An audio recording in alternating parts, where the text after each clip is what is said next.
Invitation au culte. La première strophe de ce psaume invite le peuple à se réjouir en l'Éternel, versets 1 et 2. Il est digne des louanges d'Israël, car qui est grand comme lui. Versets 3 à 5. Que les fidèles apprécient donc le privilège d'être le troupeau d'un tel berger, versets 6 et 7. Hélas! Israël, dans le passé, a bien mal répondu à la voix de ce berger. Aussi dans la dernière strophe, le psalmiste, devenant prophète, laisse-t-il l'Éternel rappeler le péché d'autrefois, qui peut redevenir le péché d'aujourd'hui, et le psaume, qui a commencé par un cri de joie, se termine par une menace. Quelques-uns, à la vue de ce contraste, se sont demandé si nous n'avions pas ici deux fragments de psaumes différents. Nous ne le pensons pas. Les idées, si différentes qu'elles soient, s'enchaînent très étroitement. L'adoration, si elle est sincère, ne va pas sans une entière obéissance, et le souvenir des désobéissances passées produit dans l'âme du fidèle un salutaire tremblement. L'Épître aux Hébreux cite notre psaume en ces termes: Dieu fixe un jour en disant, dans David. Il est évident que les mots dans David désignent le psautier dans son ensemble et non pas pour but de déterminer l'auteur de ce psaume spécial. Verset 1. Verset 1 à 2. Chantons à l'Éternel. Au rocher de notre salut. Non seulement Dieu est l'auteur du salut de son peuple, mais c'est sur lui seul que repose ce salut, comme sur un fondement inébranlable. Deutéronome 32.4, Psaume 89.27. Verset 2.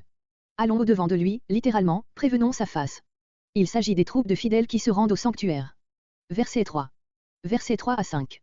L'Éternel est infiniment élevé comme roi au-dessus de tout ce qu'on appelle Dieu, verset 3, et comme créateur au-dessus de l'univers, versets 4 et 5. Par-dessus tous les dieux, tout ce que les païens adorent comme tel, les forces de la nature, entre autres, qu'ils divinisent, Psaume 96.4. Verset 6. Versets 6 et 7. Ce Dieu si grand est le berger d'Israël, le peuple qu'il a acquis et qu'il paie comme son troupeau. Venez. L'invitation du verset 4 est reprise, au moment où l'on va rappeler que l'Éternel met en quelque sorte sa grandeur infinie au service de son peuple, en consentant à le paître. Ployons les genoux. Cette idée est exprimée dans ce verset en trois termes différents, tant est puissant le sentiment d'adoration et de reconnaissance qui domine le psalmiste. Qui nous a fait? L'Éternel avait fait d'Israël non seulement un peuple, mais son peuple. Verset 7. Le troupeau que sa main conduit, littéralement, le troupeau de sa main, ce qui éveille l'idée de protection, en même temps que celle de direction. Si aujourd'hui, cette parole, ainsi que l'indique la ponctuation, qui la rattache au verset 7, n'est pas le commencement d'une phrase qui continuerait au verset 8, elle forme plutôt en elle-même une phrase inachevée et comme telle, elle est la conclusion de tout ce qui précède, peu à peu, sans doute, par l'usage fréquent qui en a été fait, les deux paroles, si vous entendez sa voix, et, n'endurcissez pas votre cœur, qui se complètent si bien mutuellement, se sont en quelque sorte soudées l'une à l'autre. C'est sous cette forme que nous les trouvons cités Hébreux 3.15. Le mot aujourd'hui, mis en tête de la phrase, désigne comme particulièrement important le moment actuel, voir à ce sujet l'introduction au psaume suivant. Verset 8. Verset 8 à 11. L'endurcissement d'Israël. N'endurcissez pas. C'est l'Éternel lui-même qui parle ici. Il intervient soudain, interrompant en quelque sorte l'exhortation pieuse du psalmiste.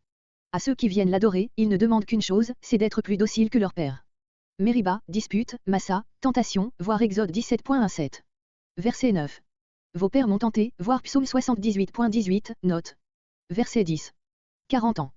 L'événement qui vient d'être rappelé eut lieu dans la première année du séjour au désert. Dieu n'en supporta pas moins pendant 40 ans le dégoût que lui inspirait cette génération incrédule, mais de ces 40 ans de grâce, le peuple fit 40 ans d'ingratitude. Et j'ai dit. Cette déclaration divine est le résultat de cette expérience prolongée. Dieu, avant de condamner, laisse au peuple le temps de montrer suffisamment ce qu'ils valent. Ils n'ont point connu mes voies. Remarquez l'enchaînement des pensées et des images, parce que leur cœur s'égare dans ses pensées propres et ses désirs mauvais, ils sont incapables de connaître les voies de l'Éternel, ses pensées, sa volonté, sa bonté, alors même qu'elles leur sont constamment révélées et à cause de cela, ils manquent le but, ils n'entrent pas dans le repos que Dieu leur a préparé. Verset 11. Aussi ai-je juré. C'est une décision irrévocable, Nombre 14.23 et suivant. S'il entre dans mon repos, le repos de Canaan, après les angoisses d'Égypte et les fatigues du désert, Deutéronome 12.9. Le ton menaçant de cette dernière note du psaume laisse deviner au lecteur l'avertissement qu'ils ont à retirer de l'histoire de leur père. Après bien des siècles de séjour en Canaan, Israël peut perdre le repos dont il a joui et se rendre indigne du repos plus grand encore que doit inaugurer la venue du Messie. L'Épître aux Hébreux parle, à propos de ce passage, du repos dont celui de Canaan n'est que l'image et qui est, dans le plein sens du mot, le repos de Dieu, celui dans lequel Dieu vit, Hébreux 4.10. Le peuple de la Nouvelle Alliance y sera introduit lors de la seconde venue du Seigneur, 2 Thessaloniciens 1.7, mais dès maintenant le racheté en possède le gage par le fait de sa communion avec le Sauveur.